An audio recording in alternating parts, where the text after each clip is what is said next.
नमस्कार, मेरा नाम आलोक है। आप लाइव स्ट्रीम देख रहे हैं। हर रोज सुबह हम आपको एक वीडियो से अवगत कराते हैं, क्योंकि अगले साल लोकसभा के चुनाव हैं और आपकी दिलचस्पी होती है कि आप जानें क्या डेवलपमेंट है। राजनीतिक जो विशेषज्ञ हैं वो तो कई सारी बातें कहते हैं, लेकिन जो राजनीतिक दिग्गज हैं जिन्हें अब तय करना है इस पार या उस पार, इस खेमे में या उस खेमे में, आज कई लोगों की बात करेंगे, कई लोगों की चर्चा करेंगे। शुरुआत करते हैं हम वीआईपी पार्टी के सुप्रीमो मुकेश सहनी की। आगे चिराग पासवान की भी बात होगी, उन्होंने भी एक बड़ा ऐलान किया है कल, आपने सुना है। लेकिन मुकेश सहनी, मुझे पता है आप गया के बारे में भी पूछेंगे। हाँ चलेंगे, उधर जहानाबाद भी चलेंगे, मतलब मगध की ओर भी चलेंगे, लेकिन पहले जरा मुकेश सहनी की बात करते हैं। मुकेश सहनी लोकसभा चुनाव लड़ेंगे तो बात तय मानी जा रही है।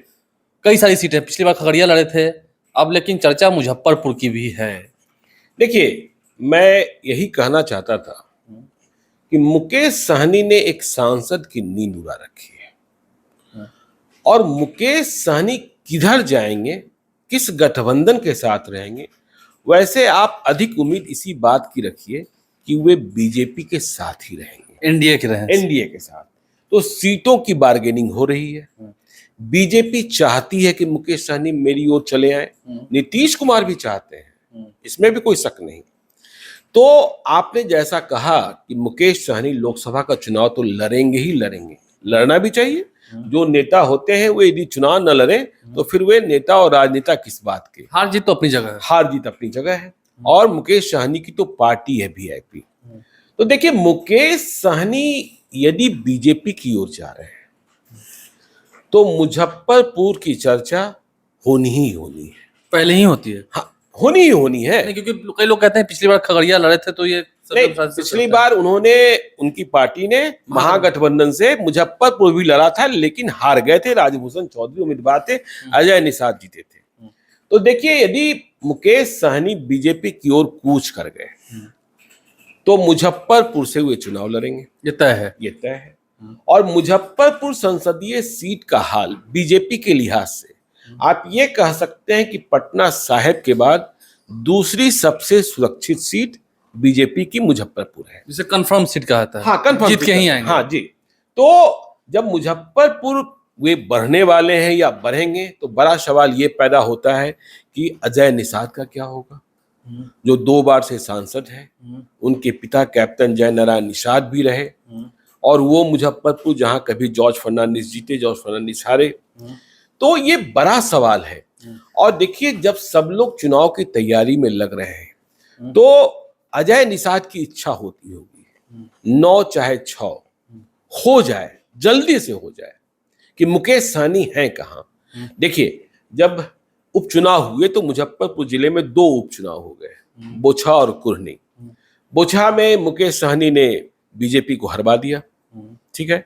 कुर्नी में भी उन्होंने प्रभाव डालने की कोशिश की, अपनी ताकत का प्रदर्शन किया। बोछा में जब हार हुई तो अजय निषाद का वहां नहीं चला, और अजय निषाद देखिए कहां से कहां पहुंची और कहां से कहां आए हैं। अजय निषाद की चर्चा बीच में यह भी होने लगी जब मुकेश सहनी को एनडीए से बाहर किया गया, उनके विधायकों को बीजेपी ने अपने भीतर शामिल करा लिया, मुकेश सहनी का रिन्यूअल नहीं किया, तो कहा यह जाने लगा कि अजय निषाद को बिहार भाजपा का अध्यक्ष भी बनाया जा सकता है। बड़ी जिम्मेदारी, बड़ी जिम्मेदारी। तो अजय निषाद की चर्चा होने लगी, राजेंद्र गुप्ता की भी चर्चा हुई, मिथिलेश तिवारी की चर्चा हुई, कई नाम आए, ठीक है। संजीव चौरसिया की चर्चा हुई, लेकिन जाकर चर्चा खत्म हुई सम्राट चौधरी पर। तो अजय निषाद की परेशानी तो है, वे खुलकर बैटिंग नहीं कर पा रहे हैं, और वे तब तक बैटिंग नहीं कर पाएंगे जब तक मुकेश सहनी की डील इधर या उधर फाइनल ना हो जाए। और यदि डील बीजेपी की ओर फाइनल होती है तो वे मुजफ्फरपुर से चुनाव लड़ेंगे। मुजफ्फरपुर का जो जातीय समीकरण है, लोग कहते हैं कि यदि वहां सहनी और बीजेपी का जो आधार वोट है, बेस वोट है, भूमियार और वैश्य, यदि ये तीनों एक हो जाएं, हो ही जाते हैं, तो फिर वहां किसी चौथे की जरूरत नहीं होती है। और वैसे भी आपने देखा होगा कि महागठबंधन को वहां उम्मीदवार तलाशने में परेशानी होती है। तो ये मुकेश सहनी का हाल है। नहीं, आगे हम आते हैं, जरा मगध की ओर भी आते हैं, फिर वापस लौटेंगे, वैशाली भी चलेंगे, लोकतंत्र की जननी है। गया में विजय मांझी हैं सांसद, और आगे आपको पता है जीतन राम मांझी के बेटे, गया में विजय मांझी जेडीयू के सांसद हैं, सिटिंग है। हाँ, 2019 में उन्होंने चुनाव जीता और यह सीट बीजेपी से हासिल की थी गठबंधन में जेडीयू ने। लेकिन परेशानी यह है, विजय मांझी क्यों टेंशन में है, क्यों परेशान है। जैसा हमने मुजफ्फरपुर के बारे में बताया, विजय मांझी को भी पता है कि महागठबंधन में हिंदुस्तानी अवाम मोर्चा है, मतलब जीतन राम मांझी है, और जीतन राम मांझी हैं और हम पार्टी है, तो लोकसभा की सीट लड़ने के लिए उसे भी चाहिए। अगर इस तरफ है तो, हाँ, अगर इस तरफ है तो, और अगर इस तरफ है जीतन राम मांझी को चाहिए तो पहली सीट गया वो मांगेंगे। उनके बेटे का भी टर्म अगले साल खत्म हो रहा है। हाँ ठीक है, वो एमएलसी का टर्म है। हाँ ठीक है, जीतन राम मांझी खुद लड़ेंगे, बेटा को लड़ाएंगे, ये अलग बात है, या किसी और को लड़ाएंगे। लेकिन यदि राजनीति करनी है, पार्टी आपने बना रखी है, तो आपको सीट चाहिए। तो ऐसे में यदि हम पार्टी की पहली चॉइस होगी तो गया, और मुझे नहीं लगता है कि वे इस बात पर राजी होंगे कि जेडीयू के कैंडिडेट, जो जेडीयू के सिटिंग एमपी हैं विजय मांझी, उन्हें अपना उम्मीदवार बना दें। तो इस बात का एहसास, इस बात का भय विजय मांझी को समाया हुआ है, इसलिए वे फैसला नहीं कर पा रहे हैं कि कितनी तेज हम क्षेत्र में दौड़ें और कितनी तेजी से काम करें, कितना तेज जनसंपर्क करें, क्योंकि वे जीतन राम मांझी के फैसले का इंतजार कर रहे हैं, इसलिए टेंशन में है। और आप यह भी देख रहे हैं कि जीतन राम मांझी को कभी कभी लोग कहते हैं कि वे दूसरे राजनारायण हैं। वो नीतीश कुमार को भी टेंशन दे देते हैं, मिलने के लिए पहुंच जाते हैं अमित शाह से, केंद्रीय गृह मंत्री से, और जब निकलकर मीडिया से मुखातिब होते हैं तो नीतीश कुमार की कसम खा लेते हैं कि हम फैसला कर चुके हैं कि नीतीश कुमार के साथ ही रहेंगे।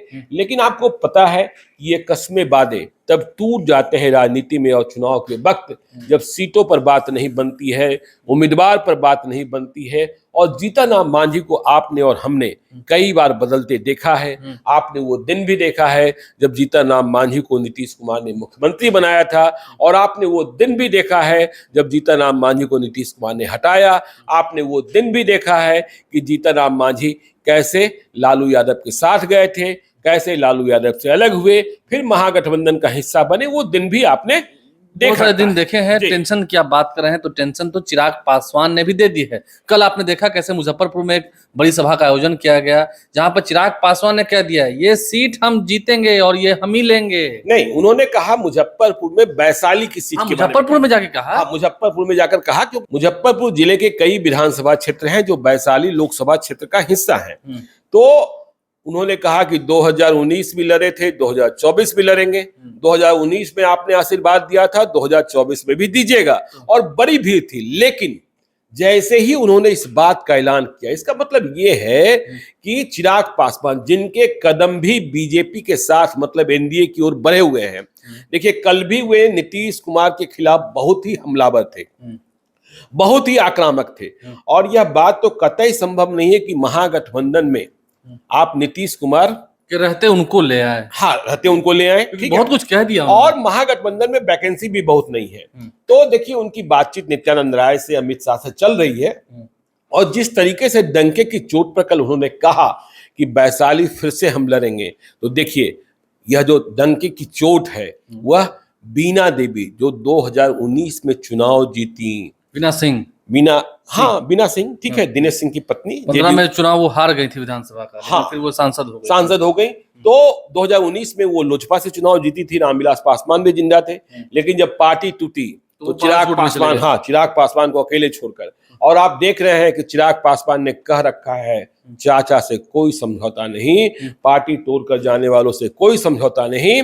तो इसका मतलब कि जब ये सीटों का ऐलान करना शुरू कर चुके हैं चिराग पासवान कि हम कहां से लड़ेंगे, वैशाली भी उनकी चॉइस है, वैशाली उनकी चॉइस है, वैशाली वे मांग रहे हैं। तो इसका मतलब यह है कि बीना देवी की जगह भी उन्होंने, बीना सिंह की जगह भी उन्होंने कोई उम्मीदवार तलाश रखा है। देखिए चिराग पासवान के पास उम्मीदवारों की कमी नहीं होती है। तो आखिर मुजफ्फरपुर में जाकर ये बोलकर, ठीक है बीना सिंह को टेंशन दिया है, दिनेश सिंह को भी तो टेंशन नहीं दिया ना मुझे। हाँ ठीक है, अब देखिए दिनेश सिंह और बीना सिंह को दोनों को अपने रास्ते तलाशने होंगे कि देखिए चुनाव तो लड़ना ही होगा, महागठबंधन में जगह बनती है कि नहीं बनती है, क्योंकि वैशाली की सीट को लेकर कई बाबू साहब लोगों की, ठाकुरों की लंबी फहरिस्त है। और आपको याद होना चाहिए यह वैशाली वो है जहां छोटे साहब सत्येंद्र नारायण सिंह की पत्नी किशोरी सिन्हा को लवली आनंद ने चुनाव हरा दिया था, और अब आनंद मोहन आजाद हो चुके हैं, चर्चा शिवहर की हो रही है, लेकिन आनंद मोहन ध्यान रखेंगे वैशाली पर भी।